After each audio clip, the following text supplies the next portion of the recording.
نسلیں جتنی بیدار ہوں گی اتنا سمجھ پائیں گی حق کیا ہے باطل کیا ہے۔ وہ ہمیشہ چاہتے ہیں کہ آپ ذکری مسلمان بنیں، فکری مسلمان نہ بنیں۔ ہم صرف شعار والے نعروں والے مسلمان بنیں، لیکن اس کو جامع عمل نہ پہنائیں۔ کربلا کو صرف 62 ہجری تک محدود کر دیں، اس کربلا کو آج کے آئینے میں نہ اتاریں۔ واللہ دین اگر ہسٹری کا حصہ رہ گیا تو یہ بت پرستی ہے۔ دین سے اگر فکر نکل گئی یہ بت پرستی اور کچھ بھی نہیں۔ ہماری ساری رسومات پھر بت پرستی بن جائیں گی۔ اگر اس میں فکر ہے، اگر اس میں فلسفہ ہے، وہ آج کے ضمیر کو بیدار کرنے کی صلاحیت رکھتی ہے۔ ڈیموکریسی کا مطلب کیا ہے کہ حاکم عوام سے ڈرے۔ جب عوام حاکم سے ڈرنے لگتی ہے تو پھر ڈکٹیٹرشپ ہو جاتی ہے۔ کربلا کے بعد کسی بھی حاکم نے کھلم کھلا اہل بیت علیہ الصلوۃ والسلام کو شہید نہ کیا، کیونکہ وہ خوف، وہ رعب ان کے وجود میں بہہ چکا تھا۔ ایک خطیب 10 گھنٹے تقریر کرے لیکن ایک جملہ مرجعیت کے لیے نہ بولے، ایک جملہ سید علی کے لیے نہ بولے، مطلب اس کے اندر حسینیت کی بھنک بھی نہیں ہے، یہ ابھی تک تاریخ سے نکلا نہیں۔ نوح خان نوحیں پڑھیں، عبادت ہے ذکر امام حسین کرنا، لیکن ایک جملہ آج کے مظلوموں کے لیے نہ بولیں، ان کی شاعری میں آج کے ظلم کے خلاف آواز نہ آئے۔ آپ کل کے ظلم پہ روتے رہو اور آج کوئی بلب بلب کے مرتا رہے، آپ کے اندر احساس ہی نہ ہو۔ کربلا کا مطلب کیا ہے؟ آنسو بہانے کا فلسفہ کیا ہے؟ کتنی بار آپ نے امام حسین کے مصائب سنے؟ کبھی سوچا کہ مولانا ریپیٹڈ مجھے کیوں سنا رہے ہو؟ وہی شہادت بار بار سنا رہے ہو، کیوں سنائی جاتی ہے؟ تاکہ ظالم کی نفرت پیدا ہو، تاکہ دل نرم ہو جائے۔ فرمائے قساوت قلب کی ایک نشانی جمود العین ہے، جب آنکھیں خشک ہو جاتی ہیں بندہ قسی القلب ہو جاتا ہے۔ تو ذکر حسین ہمیں قسی ہونے نہیں دیتا۔ جب دل نرم ہوگا تو یہ مظلوم کے لیے بولے گا۔ ارے آج کوئی مسلمان نہ بھی ہو، کوئی ڈرامے کے اندر کوئی درد بھرا سین جو جھوٹا ہے، پری پلان سب کو پتا ہے جھوٹا ہے، انسان اس کو دیکھ کے روتا ہے، اور یہ بولا جائے کہ آپ فلسطین کی بات کیوں کرتے ہیں، وہاں کے مظلوموں کی بات کیوں کرتے ہیں؟ یہ انسانیت کی بات ہے۔ کربلا پہ رونے والا ہر ظلم پہ روتا ہے۔ یہ شعار بلند کیے گئے، یعنی اتنی تفریق کی جائے، افسوس سے میں کہہ رہا ہوں بعض جگہوں پہ، ہر جگہ پہ نہیں، کہ فلسطینی مرے تو یہاں پہ خدا نہ خواستہ کوئی شیعہ خوش ہو کہ کوئی سنی مر رہا ہے، لبنان کے شیعہ مرے، یہاں پہ بعض تکفیری گروپ خوش ہوں کہ شیعوں کو مارا جا رہا ہے، ہمارا کیا جائے۔ یہ فکر یزیدی فکر ہے۔ اس فکر سے آپ نے تبرہ کرنا ہے کہ کونوا للظالم خصما، ظالم کوئی بھی ہو، فرمایا دل میں نفرت رکھو۔ وللمظلوم اونا، عمومی جملہ ہے، تخصیص نہیں دی امیر المومنین نے کہ مظلوم شیعہ ہو تو آپ اس کے لیے رونا، شیعہ نہ ہو تو اس کے لیے نہ رونا۔ تشیع انسانیت کا نام ہے، یہ مذہب، اب آپ کہیں شاید کئی جگہوں پہ خدمت کی بھی جاتی ہے، کھانا بھی دیا جاتا ہے، لیکن کمال یہ ہے خدمت کے ساتھ محبت بھی دی جاتی ہے۔ ہاں، یہ کربلا تھی۔ یہ نہیں کہ حبیب آیا امام حسین کے پاس تو مولا نے سینے سے لگائے، حبیب تو اپنا ہے، نہیں میرے عزیز، جو جتنا غیر تھا اتنی زیادہ محبت دی امام حسین نے اسے۔ ہر آیا تو بڑھ بڑھ کے سینے سے لگے، زہیر کے خیمے میں جا کے دعوت دینے گئے۔ وہاب مسلمان نہیں تھا، کرسچن تھا، کتنی محبت کی امام حسین نے سیدہ زینب نے اس کی ماں سے۔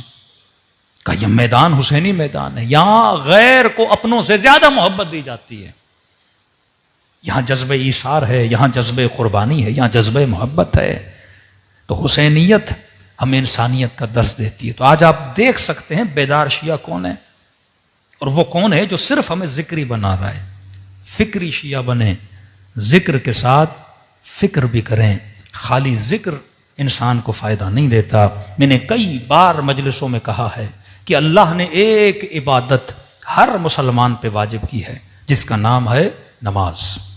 نماز نہ پڑھے تو ایمان انسان کا خطرے میں پڑ جاتا ہے، اور اس نماز میں خدا نے ایک سورت کو واجب کیا ہے جس کا نام ہے سورہ حمد۔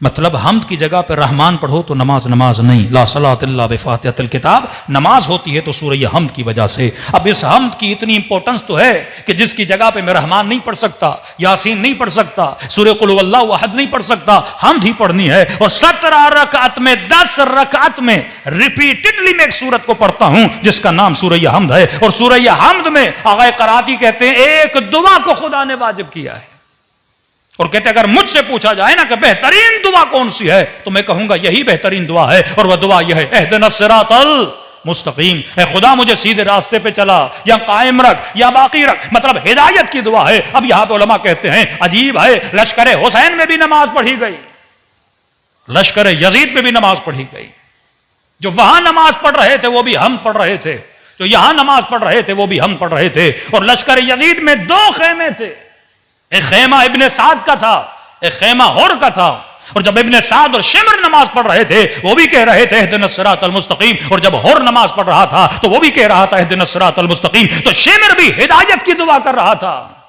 ہور بھی ہدایت کی دعا کر رہا تھا، لیکن سوال یہ اٹھتا ہے پروردگارا شمر نے کہا مجھے ہدایت دے، ہور نے کہا مجھے ہدایت دے، ایک ہدایت کی دعا مانگنے کے بعد قاتل حسین بنا، دوسرا ہدایت کی دعا مانگنے کے بعد ناصر حسین بنا۔ پروردگارہ دعا تو ایک تھی، مانگ تو ایک تھی، لیکن ایک قاتل بنا، ایک ناصر بنا تو اللہ کی آواز آئے گی۔ ہاں ہدایت کی دعا دونوں مانگ رہے تھے، لیکن فرق یہ تھا کہ شمر صرف ذکر کر رہا تھا اور ذکر بھی کر رہا تھا ساتھ میں فکر بھی کر رہا تھا۔ آج کمی فکر کی ہے میرے عزیز، نام کی نہیں ہے۔ آج خانقاہی کتنے مسلمان دکھاؤں جو خانقاہوں میں بیٹھ کے اللہ اللہ کرتے ہیں، جنہوں نے فرق دنیا اور آخرت نہیں سمجھا۔ فلسفہ قرآن اور حکمت کو سمجھو، قرآن میں جتنی مرتبہ لفظ دنیا آیا اتنی مرتبہ لفظ آخرت آیا۔ مطلب میاں نہ رو بنو، اپنی دنیا میں بھی ترقی کرو، اپنی آخرت میں بھی ترقی کرو۔ جنہوں نے دین کو سیاست سے جدا کیا، جنہوں نے مولویوں کو حکومت سے جدا کیا کہ آپ کا کام تو مسجدوں میں بیٹھنا ہے، آپ کا کام تو محراب کے اندر ہے، اور اساس حکومت کو ہم سنبھالیں گے، یہ فکر بنو امیہ اور بنو عباس کی فکر ہے۔ فکر حسین یہ تھی کہ نظام بہتر ہوگا تو لوگ بہتر ہوں گے، اور غیبت امام میں نظام کو بہتر کون کرے گا؟ عقل یہ حکم دیتی ہے کہ غیبت امام میں نظام کو بہتر وہی کر سکتا ہے جو عمل میں، کردار میں، رفتار میں اہل بیت جیسا ہو۔ اور آج ہمارے پاس اگر کوئی ایسا کردار پایا جاتا ہے تو مراج عظام کا کردار پایا جاتا ہے۔ صلوات پڑھے محمد وعلی محمد۔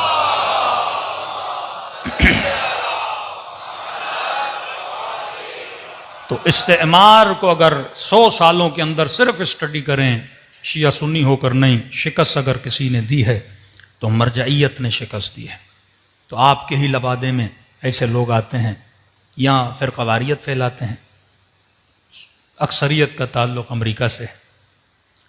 اچھے اچھے لوگ، مجھے نہیں پتا وہاں جا کے کیا ہو جاتا ہے، شاید ہوا کا اثر ہے، آب و ہوا کا اثر ہے، نظریات لوگوں کے بدل جاتے ہیں، وجود میں اتنی تلخی کیوں آ جاتی ہے، جو حالات کو نہیں سمجھ پاتے۔ بندہ جو کرسی پہ بیٹھا ہے اسے حالات کا زیادہ پتہ ہے۔ میں عراق کے حالات پہ کمنٹ دوں گا، مجھے نہیں پتا، آغا سیستانی کو زیادہ پتا ہے۔ ایران کے حالات کیا ہیں وہ سید علی خامنئی کو زیادہ پتا ہے۔ پاکستان کے حالات کیا ہیں وہ یہاں کے لوگوں کو زیادہ پتا ہوتے ہیں۔